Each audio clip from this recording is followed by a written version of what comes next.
El CONICET, principal organismo de Argentina dedicado a la investigación y desarrollo científico-tecnológico, cumple 65 años y renueva su compromiso con la promoción de una ciencia al servicio de la sociedad. A través de su red institucional está presente en toda la Argentina, con el objetivo de dar respuesta a las problemáticas de cada región y construir una ciencia federal que contribuya a disminuir las asimetrías. La actividad del CONICET se desarrolla en torno a grandes áreas del conocimiento: ciencias sociales y humanidades, ciencias exactas y naturales, ciencias biológicas y de la salud, ciencias agrarias, ingeniería y de materiales, y todas ellas atravesadas por la tecnología. Cuenta con investigadores, investigadoras, programas de beca, personal de apoyo en todo el país, en todas las disciplinas científicas. El CONICET es una institución de excelencia que alcanzó el primer lugar dentro de los organismos de gobierno de Latinoamérica dedicados a la investigación. Contribuye al desarrollo de la economía nacional y al mejoramiento de la calidad de vida de la población a través de soluciones científico-tecnológicas de los equipos de investigación que se articulan con las demandas de la sociedad y de la industria. Promueve programas e iniciativas multidisciplinares con otras instituciones del país y del mundo. Uno de los compromisos actuales del CONICET también es trabajar para garantizar la igualdad real y efectiva de mujeres y diversidades en todos los niveles y ámbitos del sistema científico-tecnológico. El CONICET asume los derechos humanos como política transversal y fomenta una ciencia activa que aporte a los procesos de memoria, verdad y justicia. Invertir en ciencia es una política de Estado que contribuye al desarrollo del país. Promover la investigación científica permite revertir desigualdades y ampliar derechos. Producir conocimiento de alto impacto de manera federal construye una sociedad más justa. Más ciencia es más desarrollo. Más ciencia es más soberanía.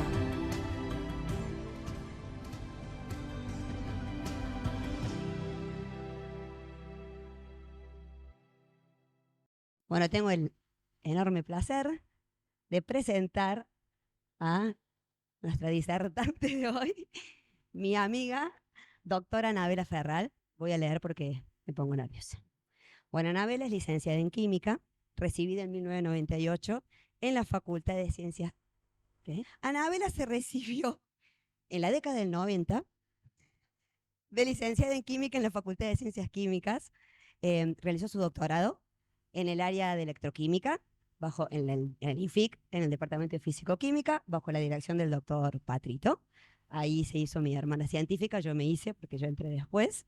Desde abril de 2007 a 2016, aproximadamente, trabajó en el ámbito privado y en la Universidad Blas Pascal en el área de contaminación ambiental, relacionados con la vulnerabilidad de acuíferos en zonas urbanas.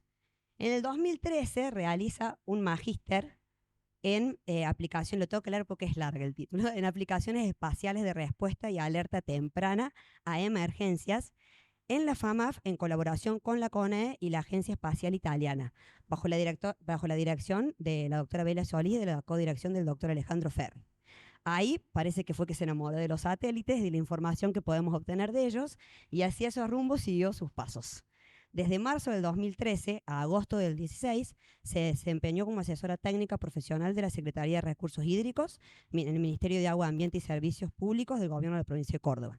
Ahí era responsable del procesamiento de imágenes satelitales y de la evaluación y elaboración de informes técnicos sobre el recurso hídrico de Córdoba, como análisis de caudales, mapas de riesgos combinado con información satelital y datos de campo. Desde el 2014 a la fecha, fue directora de proyectos de investigación relacionados al seguimiento de problemáticas hídricas mediante técnicas de teledetección de calidad y cantidad de cuerpos de agua llevados a cabo en la Universidad de Blas Pascal, la Secretaría de Recursos Hídricos, el Instituto Gulich y el CONICET. Desde el 2017 es profesora titular de la UNC con funciones de docencia de posgrado en el Instituto de Altos Estudios Espaciales Mariano Alberto Gulich, con UNC, y desde el 2019 es investigadora asistente de CONICET en el mismo instituto. Como es un alma bellamente inquieta, durante el año 2002, luego de andar recolectando muestras de nieve por los cerros de Bariloche, realizó una estadía de investigación de 4 meses en la Academia Real Militar de Bélgica, me hubiera gustado verte en esa Academia Real Militar, para desarrollar aplicaciones a partir de monitoreo satelital hiperespectral con el sensor Prisma. Actualmente dicta los cursos de maestría y doctorado, teledetección ambiental y herramientas de evaluación, monitoreo y gestión ambiental del Instituto Gulich. La actividad científica de ANAU tiene un alto carácter multidisciplinar. ANAU publicó más de 30 artículos, actualmente está dirigiendo 3 tesis doctorales y codirigiendo 2. Ha dirigido 3 maestrías y 11 proyectos de investigación de fin de grado.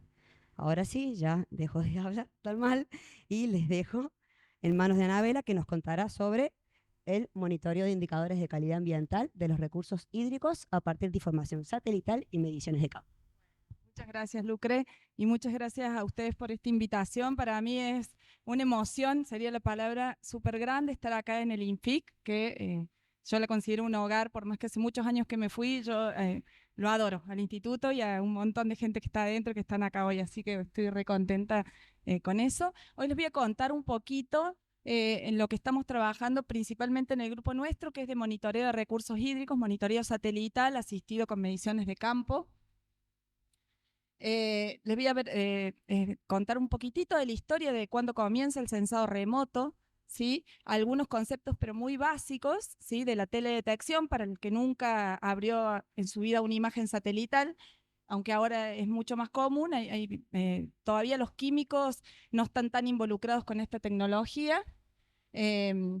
Luego voy a contar un poco por qué nos interesa, o sea, en qué contexto internacional, nacional y provincial nos movemos en nuestras investigaciones. Vamos a hablar un poquito de algunas aplicaciones que desarrollamos en nuestro instituto en cantidad y calidad de agua, algo que estamos haciendo desde hace poquito, que es monitoreo de contaminantes en nieve, con una tesis doctoral también. Otros proyectos en marcha, que les voy a contar al último, y las perspectivas futuras. Como para empezar, la historia del censado remoto se remonta a 1946, en esos años, cuando Estados Unidos lanzaban los primeros cohetes y con alguna cámara fotográfica tomaban las primeras imágenes de la Tierra. Con la Guerra Fría entre Rusia y Estados Unidos comenzó, digamos, una carrera a ver quién eran los primeros que ponían un satélite en órbita. Ganó Rusia, puso el primero, que se llama Sputnik, en 1947, y al principio, 57, perdón, y al principio estos sensores satelitales estaban principalmente enfocados en entender la atmósfera, porque como todos ustedes saben, predecir el clima, entender los modelos meteorológicos es una de las cosas que más inquieta a la sociedad humana, y fue como un motor para tratar de entenderlo desde el espacio. Así que todos los primeros satélites, todos los primeros desarrollos fueron para ver el balance radiativo de la Tierra, la ionósfera, entender la concentración de ozono, que es monitoreada por satélites desde 1964, ¿sí? Con más de 60 sensores han lanzado en el momento para monitorear el ozono en el infrarrojo, en el ultravioleta, ¿sí? O en el microondas. Y recién en 1972 se lanza el primer satélite de observación de la superficie terrestre para estudiar el tema del agro, la productividad agrícola, predecir, controlar, cobrar impuestos, ¿sí? En Estados Unidos, la NASA lanza la serie de satélites Landsat. Ya tenemos 50 años de monitoreo continuo de la superficie terrestre cada 16 días, siempre que no haya nube, porque tienen sensores en el visible y en el infrarrojo cercano, y también en el térmico, ¿sí? Así que podemos saber cómo fue evolucionando la temperatura de la superficie terrestre y también los cambios de uso del suelo. Así que estos tienen una resolución espacial de aproximadamente 30 metros en el óptico y 100 metros en el infrarrojo para ver la temperatura. Perdón. Va. Entonces, ¿qué implica el censado remoto? Implica un satélite, que ya vamos a ver un poquito la diferencia entre sensor y plataforma satelital, que aunque parezca pavo, yo al principio no la distinguía, yo creo que lo entendí el segundo año de la maestría, buscaba paper y veía el nombre del sensor y pensaba que era un satélite. El nombre del satélite es como que los satélites a bordo pueden llevar hasta 15 o 20, bueno, 20 no, pero muchos sensores, más de 10 seguro. Algunos, ¿no? Otros llevan menos. Pero entonces las misiones a veces las llaman por el sensor y a veces la llaman por la plataforma satelital. Entonces tenemos un sensor a bordo de una plataforma satelital que si es pasivo, que ya vamos a ver qué quiere decir, va a recibir luz reflejada de la superficie terrestre, si estamos observando la Tierra, puede ser del espacio profundo, si es alguno para usos astronómicos, y generalmente la fuente de energía para estos satélites que tienen sensores pasivos, es decir, no emiten luz, solo la miden lo que les llega. La fuente de energía principal es el Sol, aunque también se pueden usar las estrellas y la Luna, ¿no? Pero además interactúan con la atmósfera, y esto es una de las cosas más complejas en teledetección satelital, que de hoy de esto no vamos a hablar, pero es muy importante, sobre todo en aplicaciones de calidad del agua, hacer unas buenas correcciones atmosféricas cuando uno va a trabajar con imágenes satelitales. Y otra gente como Anaí Bianco y el Maxi, que ahora están trabajando con estos temas, los que le interesa es sacar todo lo que perturbe la superficie y quedarse solamente con lo que lo que trae, digamos, la información que viene de la atmósfera. Después llega una estación terrena, que por suerte nosotros tenemos en Córdoba, en Falda del Cañete, una estación terrena que recibe información de más de 20 satélites de la Agencia Espacial Europea, de la NASA, de la Agencia Espacial Italiana, tiene convenios con múltiples agencias espaciales, esta información luego va a un procesador, lo puede tomar a alguna persona para tratamiento visual, por ejemplo, las imágenes que ustedes ven en el Google Earth. Uno puede interpretar muchas cosas visualmente o uno puede hacerle procesamiento digital y hoy en día machine learning y un montón de técnicas para extraer información, ¿sí? Hasta que llega al usuario final, ¿sí? Puede ser un ministerio, una empresa, un agricultor, lo que se necesite. Entonces, las plataformas satelitales van a ser las que sostienen en el espacio los distintos sensores que circulan el globo terrestre. Estamos pensando en satélites de observación de la Tierra, ¿no? A este itinerario de desplazamiento se lo denomina órbita. Cuando las plataformas satelitales se encuentran orbitando la Tierra, comienzan a recibir información. Y lo más interesante que tiene es que tiene una periodicidad temporal y por lo tanto me van a dar una cobertura espacial y temporal única con respecto a otras técnicas de muestreo. Entonces hay dos tipos de sensores.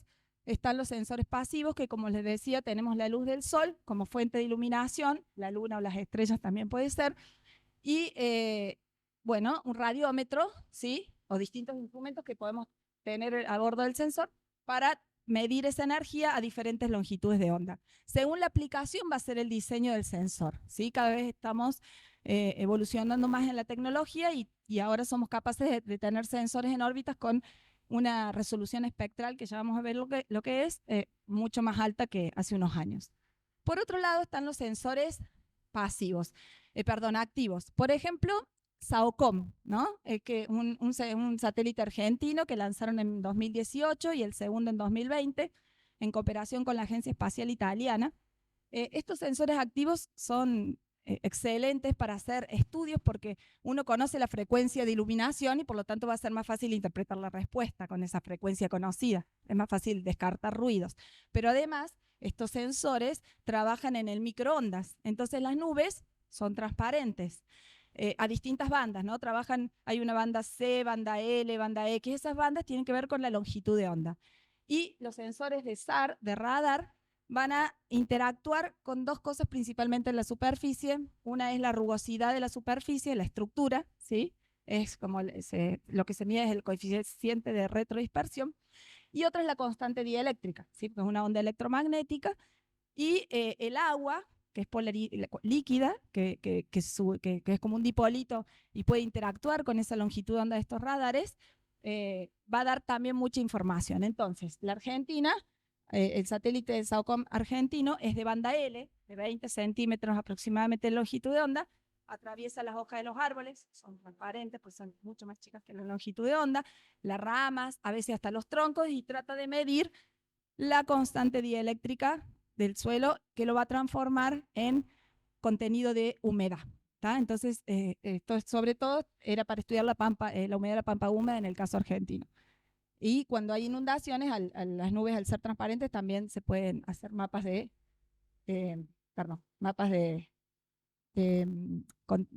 inundación, cubierta de agua, no me sale. Bueno, ¿qué tipos de órbitas hay? Es interesante también conocer esto porque uno muchas veces las escucha en la televisión o en alguna noticia o lo ve en algún paper. La geoestacionaria y la heliosincrónica. La geoestacionaria está alrededor de 36.000 kilómetros de la Tierra, ¿sí? Porque lo que tiene que ver es siempre el mismo punto. Entonces va girando con la Tierra, ¿sí? Para ver siempre el mismo punto. Por ejemplo, son todos los satélites meteorológicos que se utilizan para predecir tormentas, y están los que ven el hemisferio norte, los que ven el hemisferio sur, los que ven, por ejemplo, toda la parte de América o toda la parte de Europa, y toman imágenes cada 10 minutos, los últimos que tenemos en órbita, ¿no? Es lo único que tienen resolución espacial un poquito más ancha. Y después está la órbita, digamos, la heliosincrónica, que es muy bueno porque va junto con el Sol. Entonces, por ejemplo, el satélite Landsat, que pasa cada 16 días por todos los lugares del mundo, siempre pasa a las 10 de la mañana por todos los lugares del mundo. Entonces, lo que pasa en Córdoba, en el agua, va a ser comparable a lo que se mide en otro lado, por lo menos la hora del día no va a estar molestando. Entonces, uno tiene como una rigurosidad muy buena para después poder comparar patrones espaciales y temporales y el problema que uno quiere estudiar. Hay un ejemplito de las órbitas. Las polares están alrededor de 800 kilómetros y las gestacionarias alrededor de 36.000. ¿Cómo mide un satélite? Hay diferentes modos de medición. ANADIR es cuando mide perpendicular, ¿sí?, a la superficie. Y bueno, esto es lo que se usa principalmente con los satélites de observación de la Tierra, de observación del océano, ¿sí? En LIM se usa mucho para las aplicaciones atmosféricas porque, como ven acá, puede barrer. Entonces, al barrer hace todo un perfil de los contaminantes atmosféricos, por ejemplo. Y ocultación utiliza la luz del sol como fuente y puede medir absorción también de contaminantes. Esto se usa principalmente para aplicaciones atmosféricas. Bueno, siempre que que estemos leyendo un trabajo de una imagen satelital, alguna aplicación, vamos a ver las palabras resolución radiométrica, resolución espectral, resolución espacial y resolución temporal. Entonces, la radiométrica tiene que ver con la precisión, ¿sí?, con el número de cifras significativas con la que voy a leer la energía, ¿tá? Entonces, antes, hace 10 años, eran de 8 bits. Había para cada longitud de onda 256 valores posibles. ¿Sí? Hoy en día ya tenemos 2 a la 16, ¿sí?, de 16 bits. La resolución espectral es cuántas bandas de energía tenemos diferentes. En el ultravioleta, por ejemplo, podemos tener 10, en el visible podemos tener 30 y así. Y el ancho de banda de cada una de ellas. Esa es la resolución espectral. La espacial es cómo defino un píxel en el terreno, es decir, la energía que me llega, cómo discrimino espacialmente, si me llega de un píxel de 30 metros, de 100 metros, etc. Esto es como para que vean una imagen satelital de un sensor. Este era uno de tipo Landsat, en donde la temperatura tenía una resolución espacial de, bueno, acá no se ve muy bien, pero uno tiene una resolución espacial en algunas bandas de 30 metros, en otras bandas puede ser de 100 metros, que el cuadradito sería más grande, y esto de largo quiere decir espectral. Es decir, que si puedo medir acá, creo que en el térmico tenía como 4 micras de ancho de banda, ¿sí? Y en el visible 100 nanómetros, que es un montón, pero igual sirve para un montón de aplicaciones. Y este es otro sensor que tiene mucho más, una resolución espacial parecida, pero mucho más resolución espectral. Bien, y la resolución temporal me da la oportunidad de conocer la revisita, ¿sí? Es decir, cada cuánto vuelve a pasar el satélite por el mismo lugar, ¿tá? Entonces acá hay, por ejemplo, una serie de temperatura del lago San Roque medido con un satélite que pasaba todos los días. Entonces uno puede interpolar y puede ver aproximadamente el patrón para ver, bueno, esto ya hay 24 años de estos datos, esto está hasta el 2016, pero uno puede hacer análisis de Fourier, de frecuencia, ver si aparece el fenómeno del Niño, si está aumentando la temperatura, disminuyendo, etc. Entender la dinámica de un fenómeno ambiental. Y eso para que vean que los satélites, cada uno tiene su hora de pasada en función de la aplicación y su revisita en función de la altura de la órbita. Un día, 7 horas, 30 minutos si es un geoestacionario, o 10 minutos hoy en día, etc. Bien. Entonces, ese es el aspecto que tiene una imagen satelital. Es como un cubo de datos en donde cada matriz de datos está adquirida en una franja de energía de interés, ¿sí? Y va a tener asociada una dada resolución espacial. Entonces, si uno pincha en esos píxeles, puede ver que el agua va a tener un espectro de ese tipo, El suelo va a tener un espectro de ese tipo con más reflectancia, son curvas de reflectancia en el infrarrojo. La vegetación tiene esta figura típica, ¿sí? Con eso se sigue mucho la productividad de los cultivos, etc. Bien, entonces, ¿cuáles son los principios físicos involucrados en el sensado remoto? Son de física y de físico-química, digamos, la reflexión de la luz, la refracción de la luz, la dispersión, la absorción, la emisión, y también acá yo no puse, pero también cambios en la polarización de la luz también se utilizan para un montón de aplicaciones hoy en día. Nosotros nos concentramos, o en donde yo trabajo principalmente, en mi grupo de investigación, nos concentramos en la reflectancia. Bueno, en la emisión también porque medimos temperatura, que es, por ejemplo, eso lo medimos con la emisión como con el modelo de emisión de cuerpo negro, ¿no? Pero la reflectancia, sí, se mide como la luz que rebota de la superficie o saliente dividido la luz incidente. Bueno, en realidad esto tiene atrás un montón de ecuaciones que para cada aplicación después uno las puede desarrollar.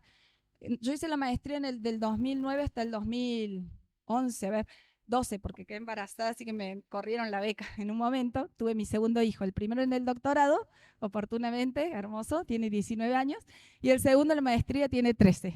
Así que me perdí el viaje a Italia, que era lo más lindo de la maestría. Todos lo entraban por el viaje italiano. No, yo entré para hacer la maestría, pero me lo perdí el viaje. La cuestión es que, ¿a qué veníamos? Ya me perdí, perdón. Las ecuaciones, está bien. Bueno, sí, claro, no. Bueno, sí, para tener próximo. Las ecuaciones entonces son como más, cuando yo empecé en esa época, uno tenía la energía en la imagen y tenía que calcular la reflectancia, había que conocer de algún paper los coeficientes, o digamos la radianza del sol a todas las longitudes de onda, la función de respuesta espectral del sensor, varias cosas, y hacer correcciones atmosféricas. Hoy en día es mucho más fácil adquirir imágenes y generalmente ya vienen en reflectancia para un montón de aplicaciones. Esto es un ejemplo, ¿sí? Esto es la curva de emisión del sol y esta es la curva de reflectancia de la superficie de Marte. Entonces, en el ultravioleta podemos ver líneas de emisión por altas temperaturas. Acá podemos ver cómo en la zona del azul absorbe porque hay dióxido de carbono. Acá también tenemos banditas del dióxido de carbono. Y en la zona del térmico podemos calcular la temperatura de Marte a partir de la ecuación de Planck, ¿sí? Con correcciones atmosféricas. En Marte no sé, pero en la Tierra con las correcciones atmosféricas. Otra diferencia cuando uno va a buscar productos satelitales, no es lo mismo la imagen cruda que un producto. Un producto ya es una variable geofísica. Por ejemplo, cuando uno ya tiene un mapa de temperatura, a partir de la radianza o de los datos de emisión de la Tierra, ya le llamamos producto satelital. O sea, todo lo que voy a mostrar en esta presentación van a ser productos satelitales. Incluso la reflectancia, que es un valor físico, es un producto satelital. Esto lo agregué porque es interesante para todos los que son químicos. Por lo menos yo al principio, cuando empecé la maestría, quería medir todo con los satélites, porque decía, uy, todo se puede.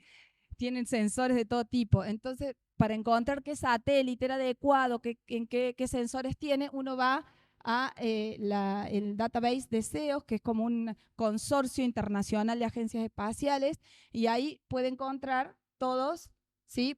Uno puede buscar por misión, por instrumento o por aplicación. Por ejemplo, ozono. Ponen ozono y le va a salir todos los sensores, cuándo fue lanzado, cuándo caducará o si todavía no fue lanzado, etcétera. Y las aplicaciones. Por ejemplo, acá, para mostrarles nada más, la NASA, ¿sí? Después les voy a poner acá la referencia, es un paper de 2021 en donde hacen como un review de todos los sensores que tiene planeado lanzar la NASA y que ha lanzado, y también la Agencia Espacial Europea. Entonces puse esas dos filminas, pero como para que vean. Es una cantidad impresionante, ¿sí? Y al principio eran bastantes menos, y ahora ya hay algunos dedicados especialmente, por ejemplo, a medir dióxido de carbono, otros a medir la atmósfera, otros a medir el estrés hídrico, ecoestrés, y así. Ahora se viene otros para medir el océano, ¿sí? Que son especiales. Ahora se viene uno hiperespectral, se llama PACE, que vamos a participar ahora nosotros en simposio virtual, con un póster virtual, porque bueno, era en Estados Unidos, pero uno ahí tiene oportunidad de conocer a los directores de misión, de que después uno pueda validar esos datos o utilizarlos, acceder a cursos, y ese sensor PASE es para estudiar aerosoles, para Luis y el Maxi, aerosoles en la atmósfera, nubes y bueno, el color del océano, que es clorofila y todas las cosas. Bien, y la ESA igual tiene una cantidad de satélites gratuitos, los datos son gratuitos, que es impresionante también para medir para aplicaciones de la atmósfera, todo un satélite que se llama Sentinel-5, un satélite para el océano, Sentinel-3, altura de las olas, para la Tierra que se llama Sentinel-2, etc. Bueno, entonces, nosotros trabajamos con problemáticas ambientales. Entonces, lo primero que tenemos que hacer cuando tenemos una problemática ambiental es pensar qué indicador de calidad y de riesgo ambiental podemos obtener a partir de una información satelital para poder hacer un seguimiento espacial y temporal, ¿no? Entonces, como ventaja, ¿sí? La ventaja es que tenemos una gran cobertura espacial y temporal. Y la desventaja es que tenemos que resolver el problema inverso. Y es muy difícil.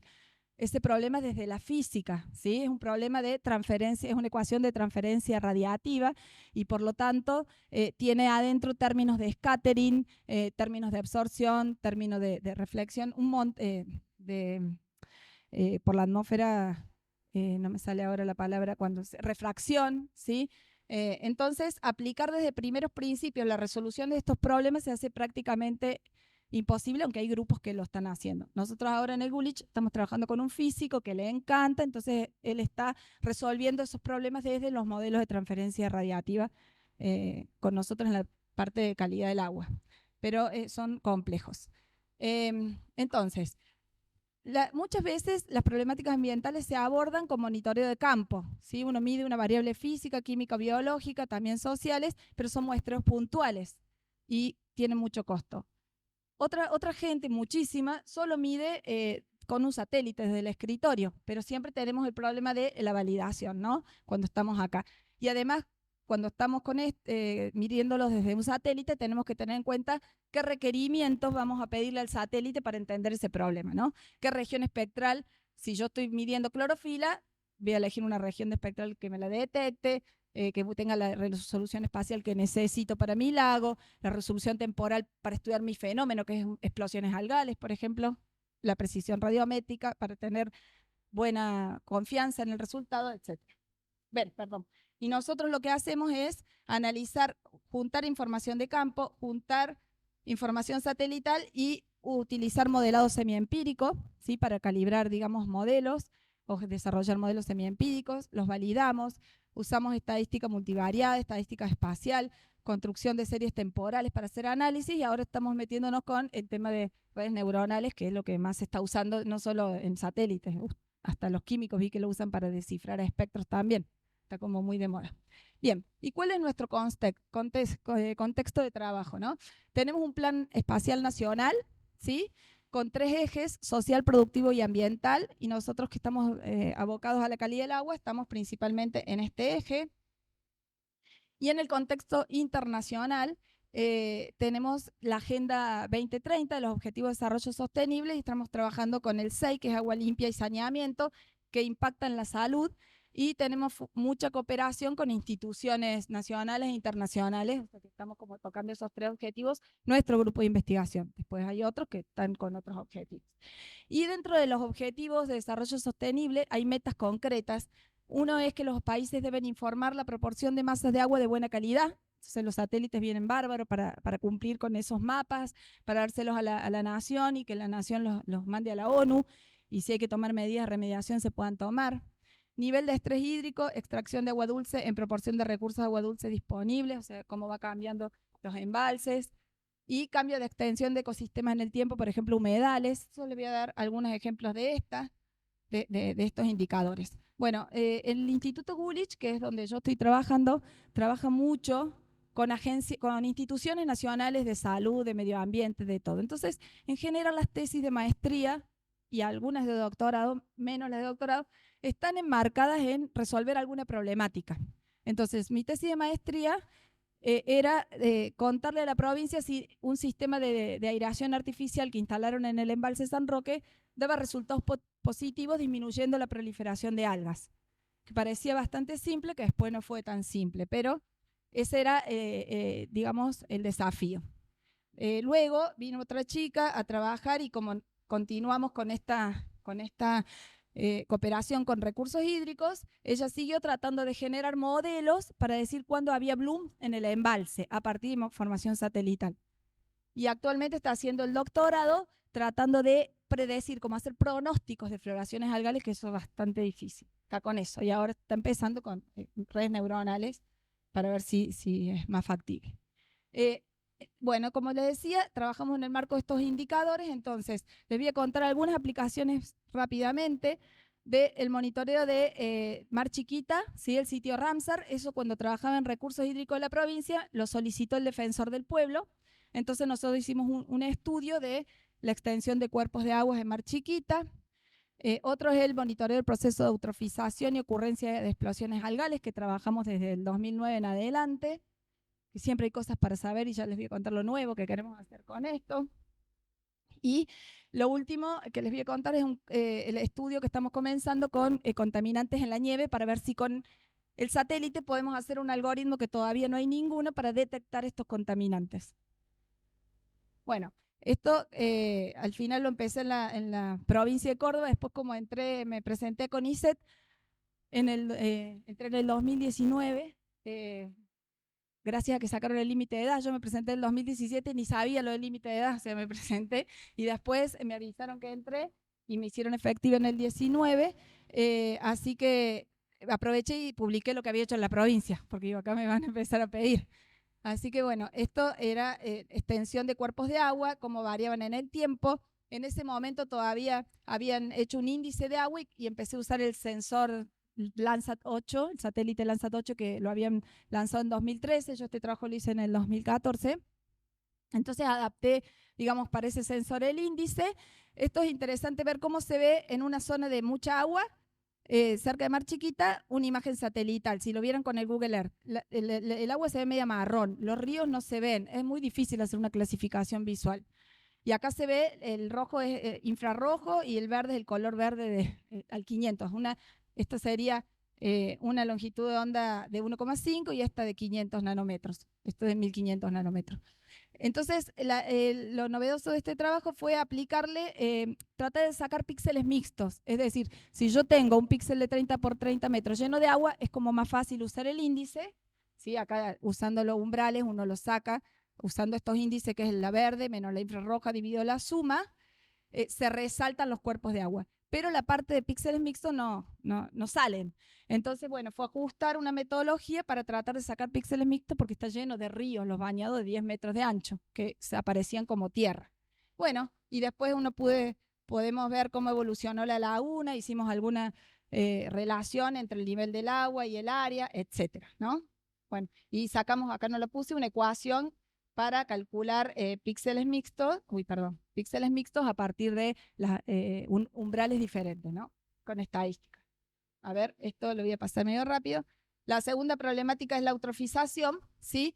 Esto se da por una gran cantidad de nutrientes que son los factores limitantes de las algas, porque las algas hay 3 factores limitantes: la luz, que no podemos tapar el sol; la temperatura, se regula con el verano-invierno, mientras el cambio climático deje de regularlo, digamos, y los nutrientes. Como hay un exceso de nutrientes en el San Roque, las algas proliferan desmedidamente. Entonces, bueno, tenemos estos problemas bastante graves que todos conocemos, que ahora el defensor del pueblo ultimó a la provincia a solucionarlo. Así se ve el lago San Roque desde el espacio cuando está hipereutrofizado y con un bloom de algas. Se ven desde el espacio, los cuerpos de agua se ven negros y este se ve verde. O sea, ni en los libros aparecía algo tan verde. Es más, los métodos que yo había aprendido en la maestría para calcular cuerpos de agua era con un índice que me daba que había tierra en donde estaba el agua porque eran las algas flotando. Como hablamos, hay indicadores que por suerte hay un indicador de estado trófico que le sirve a la provincia para tomar medidas, que depende de la clorofila y se llama índice de eutrofización de Carson. Y la clorofila se puede medir desde el espacio. Entonces eso es lo que nosotros estuvimos calibrando. O sea, acá tenemos el lago San Roque, que es más antiguo de Latinoamérica y en su momento fue el más grande del mundo, era un orgullo, ¿sí? Tenemos 8 sitios de muestreo, tomamos muestra en la superficie y en profundidad, al principio quincenalmente, luego mensual y ahora cada 4 meses, y se registran 2 variables temporales, 3 espaciales, 30 físico-químicas y 48 especies de fitoplancton. Toda esa información se puso en una base de datos. Esto fue un poco la tesis mía de maestría, aprendí ahí a usar el programa R, y bueno, traté al principio de detectar si había cambios por los difusores con datos de campo, que no me dio nada significativo, a pesar de que tenía 3 años de datos y muchísima plata invertida en la provincia, y mientras que con la imagen satelital sí. Y este es nuestro esquema de trabajo para esto, ¿no? Si queremos entender dónde están las fuentes de contaminación, la zona de riesgo, etcétera, necesitamos alta resolución espacial, ¿sí? Entonces, vemos el estado trófico y mapas térmicos con estos satélites, Landsat 5, 8, 9, ahora tenemos el 8 y el 9, este ya no está más, el Sentinel-2, que está del 2016. Si queremos saber cuándo ocurre el fenómeno, la dinámica y todo eso, vamos a ir a satélites que tengan alta resolución temporal. Este es de la NASA, Terra, Aqua, Suomi, NPP, todos tienen sensores que son capaces de detectar la clorofila con algoritmos, ¿no? GOES, que es geoestacionario, todavía no lo hemos usado para esto, y Sentinel-3, de la ESA, este es de la NASA. Y esto nos sirve para ver la dinámica, avisar cuando hay una explosión algal, y ahora estamos tratando de modelar y predecir con pronósticos. Y el espectral, ¿sí? El análisis de la dimensión espectral nos va a permitir decir qué vemos en algunos casos, ¿no? Entonces, nosotros ahora lo que estamos empezando a hacer es usar información de satélites hiperespectrales para entender grupos funcionales de algas, ¿sí? Nos interesa separar las algas que producen toxinas, que son generalmente cianobacterias, que no son algas, las cianobacterias, de otras algas que no producen toxinas. Bien. Y esto solamente para que vean, cuando uno junta 3 años de datos, lo cual es un montón de dinero y muchos análisis, uno acá tiene la variable temperatura, clorofila, etcétera, para distintos sitios, los boxplot no se separan. Quiere decir que todos los sitios que yo les había mostrado antes se comportan igual en el embalse. Sin embargo, había difusores que habían gastado $1 millón en ponerlos y deberían ser que los sitios cercanos a los difusores presenten menos clorofila. Pero con datos de campo no se puede saber, o sea, estadísticamente no hay diferencia, ¿sí? Además, tenemos el problema de que uno va midiendo y va cambiando la hora, porque medimos a las 10 de la mañana acá. Entonces, uno de los primeros experimentos, cuando fui ahí a la provincia, digo, midamos qué pasa con las horas del día en un lugar.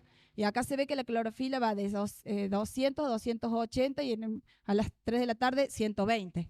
Y si yo comparo valores experimentales en los distintos sitios, tengo un montón de variabilidad que fue porque la medía a distinta hora del día. Entonces, también era muy difícil ver el efecto del difusor. Entonces, la imagen satelital, ¿sí? Lo que hicimos fue hacer modelos. En este caso usamos la banda azul, que es negativo en el modelo. O sea, modelamos el logaritmo de la clorofila. Esto es un modelo semiempírico, un modelo lineal multivariado que cumple los supuestos estadísticos. Entonces, uno modela el logaritmo de la clorofila como una función de la banda azul, porque absorbe la clorofila en el azul, por eso es negativa, y la banda infrarrojo cercano, porque la clorofila o las algas dispersan en infrarrojo cercano. Entonces, con un grupo, genera el modelo, ve el R cuadrado, que para ustedes los químicos parece horrible, pero ahora lo estamos mejorando a 75 en algunos casos, 87 con algún sensor, pero en la bibliografía van a ver aún más bajos, con el que, o sea, van a haber valores bajos. Es como para tener digamos, son aceptables en agua, aunque parezca poco confiable para los químicos. A partir de 0,5 ya los aceptan, ¿no? Después ya les voy a mostrar qué se desprende de estos modelos. Y el grupo control, ¿está? Dejamos un grupo control. Esto como es la base de un montón de los modelos de Machine Learning, estos ajustes lineales, etcétera, por zona. Bueno, esto como para que vean, si uno acá grafica el NDVI, ¿sí? Que es un índice que te da idea del verde del cuerpo de agua en función del año, ¿sí? Antes los difusores lo colocaron en el 2009, acá, o sea, en octubre del 2008, y esto es enero. Siempre los píxeles negros tienen más NDVI que estaban en la zona cercana de, o sea, los píxeles rojos son en el centro del lago y los píxeles negros en la zona de los difusores. Entonces los negros que estaban en la zona de difusores antes de que los colocaran siempre tenían más verde. Cuando los colocaron empiezan a tener menos verde, hay un año que fue seco y están casi iguales, y luego, a partir, digamos, se ve acá que a partir después del 2008 se invierte la tendencia y son estadísticamente diferentes esos valores. Se hizo una estadística de 400 píxeles. Esto es para mostrar que con una sola imagen satelital uno saca conclusiones que no puedo sacar con 3 años de muestreos de la provincia. Y esto es como predice, como la clorofila medida in situ y la satelital, y como a lo sumo, digamos, no da falsas alarmas, ¿no? A lo sumo va a decir que está un poquito menos mal de lo que está realmente, pero nunca le va a dar una falsa alarma con este modelito. Entonces, bueno, para la provincia fue útil. Y acá hay como un esquema de los aireadores evitan la estratificación, rompen la estratificación térmica, ¿sí? Entonces hacen que se oxigene el fondo y no se liberen los fosfatos que se liberan cuando tengo un ambiente reducido. El fosfato está pegado sobre hidróxidos de manganeso y de hierro, hierro más 3 y manganeso más 4, y cuando falta el oxígeno, hay hipoxia, se reducen a manganeso más 2, hierro más 2 y se liberan los fósforos y mucho alimento para las algas. Entonces la idea de los aireadores también es romper esa estratificación térmica para evitar la liberación de fosfatos y también para hacer que el agua sea turbulenta. Bueno, después de todo ese enfoque espacial vino un enfoque más temporal. Hacemos lo mismo, un algoritmo, esto está mejor con MODIS, tenemos mucho más datos porque pasa todos los días, un píxel en el centro del lago, porque el píxel es de 250 metros, y uno entonces puede ver, estos son valores de clorofila para todo el año cuando no tengo nubes, y puede ver cómo va cambiando. Primero que hay oscilaciones, ¿sí? Que tienen que ver con el Niño. Y segundo que va aumentando y va empeorando el lago a nivel global, ¿sí? El centro del lago es estadísticamente significativo del lago. Y uno después puede graficar y puede decir, bueno, el amarillo es oligotrófico, en el 2000 teníamos un poquito oligotrófico, un poquito meso, más eutrófico y hiper. Y ahora ya tenemos estos datos hasta el 2020. No solicité ahora la última figurita, pero lo hacemos porque se lo damos a la provincia. Y cada vez está más rojo. Esto va llegando ya a hipereutrófico todo el tiempo, en invierno, en verano y siempre. Esto lo podemos hacer gracias a los satélites, que tenemos 20 años de datos y que pasa todos los días, y tenemos el modelito hecho teniendo los datos de campo. Entonces es confiable para la provincia, ¿sí? Y bueno, significativamente empeoró bastante el lago comparando 2001-2005 a 2010-2014. Significativos son test estadísticos que le hacemos a las cosas, ¿no? Y esto fue difícil. Decíamos, ¿cuándo el lago está en bloom? ¿No? Preguntábamos con Alba, que hizo la tesis de maestría en este tema, y aplicamos todo lo que decía la bibliografía. Umbrales fijos de clorofila, el lago San Roque vivía en bloom. Otro umbral que decía otro autor que se llama Tetz, también teníamos como que el lago siempre vivía en bloom y nosotros no lo veíamos siempre verde. Pasa que tiene tanta concentración de clorofila que para lagos del otro lado del mundo parece que siempre está en bloom, pero el bloom se define como un aumento abrupto. Entonces, seguimos tratando de ver la pendiente, pensando en una pendiente media exponencial, y lo que nos resultó fue modelar la serie con Fourier, o sea, desacoplar la serie en términos de frecuencia, con un algoritmo que se llama Hans. Entonces ahora modelamos la serie, que se ve ahí que tiene componentes anuales, componentes de 5 años, componentes de 10 años, y después al percentil 90 de esa serie modelada, a la media, vamos al percentil 90, todos los puntitos que sean más altos que el percentil 90 para esa fecha, porque es dinámica, no es fija, sino que depende del mes, le decimos bloom. Y ese, bueno, fue un trabajo que sacamos en el 2020 y lo terminó Alba ya en el doctorado. Entonces con eso hacemos cuando hay una detección de bloom y lo validamos con una imagen de alta resolución espacial. Decimos, a ver, tenemos una fecha de otro satélite, sí, se ve bloom. Y Alba, que es esta chica que está haciendo el doctorado, coordinó un grupito de chicos de la maestría que tenían que hacer un trabajo integrador y entonces los chicos de la maestría implementaron el algoritmo de clorofila y ahora la provincia puede acceder y puede ver todos los días cómo está el lago hipertrófico y el valor, como una cosa aplicada, una aplicación. Otra de las cosas que hicimos es ver para toda la cuenca cómo influían variables como lluvia, temperatura, área quemada, distintas cosas, ¿sí? En la cuenca, en la clorofila y no siguen relaciones lineales. Entonces así le hicimos la descomposición de las series temporales también en frecuencia y aparecen frecuencias el niño, bueno, la anual, y una muy interesante que es 6 meses. Y este 6 meses lo relacionamos con la ruptura de la estratificación térmica del lago en otoño. Así que también es interesante. Este es otro trabajo porque colaboramos mucho con Matías Bonancea, que es un científico, un biólogo de Río Cuarto. Estamos haciendo muchas cosas juntos y él estudia cosas parecidas a las nuestras, pero en el lago de los Molinos, en el embalse. Entonces nosotros colaboramos con estos análisis de series temporales y también pudimos ver que el lago, no teníamos ningún algoritmo para el lago Los Molinos, pero usamos el NDVI, que es un índice verde, y se ve en los últimos 20 años como el NDVI tiene que ser negativo en un cuerpo de agua, siempre. Entonces se ve negativo, negativo, a veces cuando hay bloom positivo, pero en los últimos años ya se ve que casi siempre se va para el lado positivo. Se está eutrofizando el lago Los Molinos también. Esto es un enfoque con Sentinel. Sentinel es un satélite de la ESA que tiene 10 metros de resolución espacial en algunas bandas, 20 en otras y 60 en otras. Nosotros para nuestra aplicación nos alcanza bien la de 10 y uno entonces puede pasa cada 5 días, pero en el lago San Roque agarra un costadito y pasa cada 3. Entonces podemos hacer series de tiempo y entonces hacemos cubo de datos, espacios temporales y podemos ver que acá se ve, por ejemplo, un índice que lo desarrollé en la tesis de maestría mía, lo aplicamos acá y resalta lo que sale de la media. Entonces, en el invierno, haciendo un análisis de 5 años, se ve que el lago se va empeorando en el centro, ¿sí? Y en los veranos se ve que en la entrada de los nutrientes se ve el comportamiento opuesto en verano. En la entrada de los ríos se ve este comportamiento. Esto es como para mostrar un índice, para ver más que todo la anomalía, las veces que el lago estuvo con blooms en cada píxel y la slope, que es la tendencia. Toda esta zona del embalse cada vez está peor. Eso quiere decir, digamos, son como el slope es la tendencia de la serie temporal. Cada píxel tiene una serie temporal. Bien. Otra de las cosas que también trabajamos es los patrones de temperatura. Lo trabajamos con el Maxi. Perdón, casi te viene el ojo.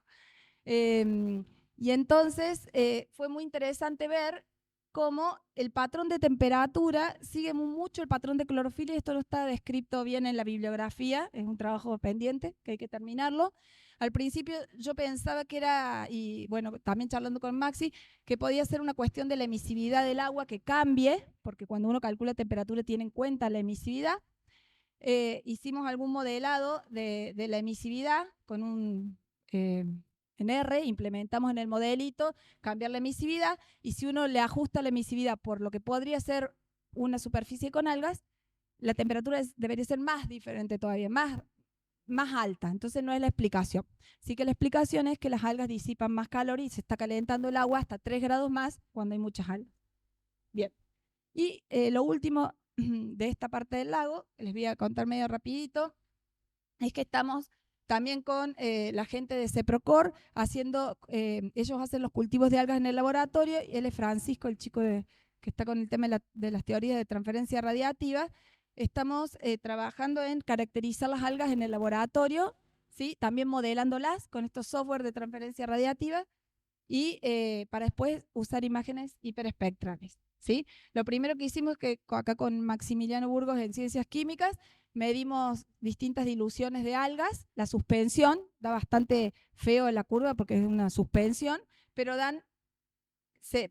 digamos, los valores de absorción, ¿sí? Los picos corresponden a la clorofila, ¿sí? Y a la ficocianina, porque eran cianobacterias, entonces ahí están a 440, 500, 620 y 675, clorofila y ficocianina. Y esto es lo interesante, si podemos detectar ficocianina, podemos diferenciar cianófitas de otras algas con satélite. Esto es un gráfico de fluorescencia también para ver a distintas diluciones que dio bastante bien. Y nos permitió ver que el pico de fluorescencia está en 6,83 para la microcistis, aproximadamente, bueno, 6,80, bastante parecido a lo que dice la bibliografía. Y esto es re interesante, pero no sé si se ve bien. Estos son medidas de reflectancia con un espectroradiómetro que tiene la CONAE, que nos lo prestan cuando pueden o quieren. Nos cuesta un montón que nos lo den. Está en Buenos Aires, pero bueno, nos lo dieron y en un experimento, con una caja oscura hicimos estos experimentos. Y acá se ve, cuando tengo una concentración de algas microcistis bien bajita, ese piquito chiquito ahí es la fluorescencia que veíamos con Maxi. Se ve re chiquito porque después el pico de absorción en el espectro de reflectancia lo tapa. Y bueno, en el océano hay satélites que miden la clorofila con fluorescencia, nosotros en el lago no, porque se tapa ese pico. Y bueno, eso es muy interesante. Hicimos esto para varias algas. Esto es ver cómo correlaciona el coeficiente de correlación con la longitud de onda. Para las 5 concentraciones tenemos una curva para cada longitud de onda y lo graficamos. Y se ve en 6,20 que hay correlación, baja un poquitito ahí con el tema de la ficocianina. Y bueno, esto lo estamos investigando porque tendría que ser bien negativa, ¿sí? Ahí, porque absorben el 6,20. Y lo que estamos haciendo ahora es midiendo distintos cultivos de algas, ¿sí? Y tratando de correlacionarlo con imágenes hiperespectrales. Esas son las que estamos viendo, son cianobacterias. Si uno hace zoom, ve diferentes en estos espectros. Entonces ahora el desafío es, esto es lo que yo mostraba en los gráficos de correlación, ven en la pseudonavaena y en la oscilatoria, en el 6,20, que es la absorción de ficocianina, se ve bien negativo -1 y en las otras no. Esto también es otra línea media nueva de investigación con la gente del CEPROCORP. ¿Qué pasa ahí con la ficocianina? Esto es como para ver en relación a las bandas, ¿sí? Cuando son como mapas de 2 dimensiones, para ver qué relación de bandas me da la más alta correlación con la concentración para armar algoritmos, ¿sí? Y esto es lo que estamos trabajando, que es cómo diferencio los espectros, cómo me doy cuenta si los espectros son diferentes. Bueno, acá ustedes en química deben tener mucha más experiencia en eso. Una es comparar la amplitud, otra es comparar el ángulo, o sea, hacer el producto escalar, y se llama Spectral Angle Mapper, ahí para los que hacen teledetección, y esta es una distancia que usa la amplitud y el ángulo, el coseno entre los dos vectores. ¿Ah? Bueno, esto parece cosa muy complicada de ver, pero acá tengo 5 concentraciones diferentes para cada alga. Lo único interesante de esta matriz es ver que, lo que dice acá, ¿no? Las algas no se diferencian solamente cuando son distintos tipos entre sí, sino que hay un juego entre las concentraciones. Entonces estamos viendo cuál es el juego de concentraciones para los cuales se diferencian este tipo de especies. Que bueno, estamos haciendo todo un trabajo arduo con esto ahora. Y esto es interesante para los químicos. Sensores satelitales hiperespectrales, que es lo que nosotros podríamos obtener cositas así, así. El espectro con esos sensores. Antes eran muy difíciles, no se tenía acceso a los datos, tomaban a lo mejor en Estados Unidos, acá en Argentina no, y ahora nosotros tenemos un proyecto con Italia, o sea, le pedimos permiso, digamos, a la Agencia Espacial Italiana, nos aceptó un proyecto y le pedimos que nos tome datos del San Roque, y ya tenemos 4 imágenes del San Roque y con eso estamos haciendo análisis. Acá tienen, que le interese, los próximos sensores que van a venir, y acá también lo pueden buscar acá, el que le interese.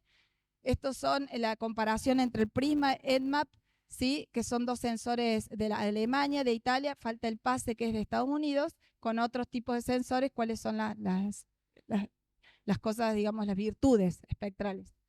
Esto es, algunos resultados les muestro el sensor Prisma, principalmente es para estudiar zonas costeras, calidad de agua, vegetación. Avísame, ¿ya está? Bueno, ahí lo paso. Paso rápidamente, la parte esta. Yo les dejo acá, si a alguien le interesa, cómo entrar y registrarse, escribir un proyecto para bajar imágenes, ¿sí?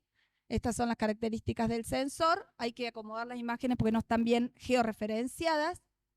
Es difícil a veces calcular el cuerpo de agua, así que ahí desarrollamos como un modelito con el infrarrojo largo de 2 micras, extraer fácilmente el cuerpo de agua y después analizar dentro del cuerpo de agua otros índices que los sensores comunes no nos dejan. Por ejemplo, de ficocianina. Acá se ve clorofila en casi todo el lago, pero en una partecita chica ficocianina, que es cianobacterias. Y cuando uno le hace componentes principales, hay 3 componentes principales y si uno las dibuja, son 234 bandas, ¿no? Componentes principales, y pone el agua en el azul, lo que pensamos que era agua, lo que pensamos que eran cianobacterias en el verde, y lo que pensamos que eran otras algas en el rojo. Se ve bastante lindo, parece que puede diferenciar tipos de algas, y después lo comparamos con datos medios in situ 3 días antes, y las zonas donde tenemos más verde coinciden, digamos, con lo que nosotros estamos viendo en componentes principales, y donde está más rojo hay más otras algas como Eublocoseria y cosas así. Esto es como comparamos el dato del espectro medio en campo o en laboratorio con el dato satelital. Se aplica esta función de convolución y entonces uno puede, esto es como si fuera una proyección de la imagen satelital sobre el vector medido en el laboratorio y da bastante bien. O sea, es una proyección, ¿está? Es Spectral Angle Mapper, producto escalar entre las dos funciones. Bueno, y lo último, y ya los dejo solamente, estamos estudiando el tema del albedo de la nieve, que decae con carbono negro, con datos SAR y con datos ópticos hacemos simulaciones, y ahora la idea es que con Raman podamos interpretar los filtros, a ver si tienen carbono negro. Son esas técnicas que no tenemos ninguna nosotros. Acá estamos colaborando con ustedes a ver si podemos ir por acá. Esas son algunas figuritas del Raman que obtuvo Esteban. Ese es el filtro y esos son un contaminante en el filtro del Cerro López en Bariloche. Ahí se ven 2 piquitos y son María José en Barcelona nos prestó nanotubo de carbono porque pedí fulereno, si alguien quiere, tiene, no lo encontré en fisicoquímica. Entonces María José me dio nanotubos que tenía y coincide con los piquitos de carbono puro, negro. Así que lo vimos, pero bueno, hay que seguir haciendo un montón de trabajo. Estamos colaborando con la misión Sabia Mar, entonces también vemos si nos va a servir para ver grano de nieve. Y bueno, esto se me desconfiguró esta filmina, pero bueno, la idea es que la tecnología satelital y el uso de SIG representan un cambio de paradigma para la gestión de los recursos, ya que permiten monitorear con alta resolución e integrar datos naturales y datos sociales también. Esta es una foto del riachuelo, no es una foto, es un cuadro de Antonio Berni, pero de 1961, y ahora por suerte está un poquito mejor el riachuelo. Hasta hace unos años estaba parecido a esta foto. Y bueno, de todas las perspectivas futuras, la que más quiero es esta, fortalecer lazos con el INFIC, que yo me emociono porque los quiero.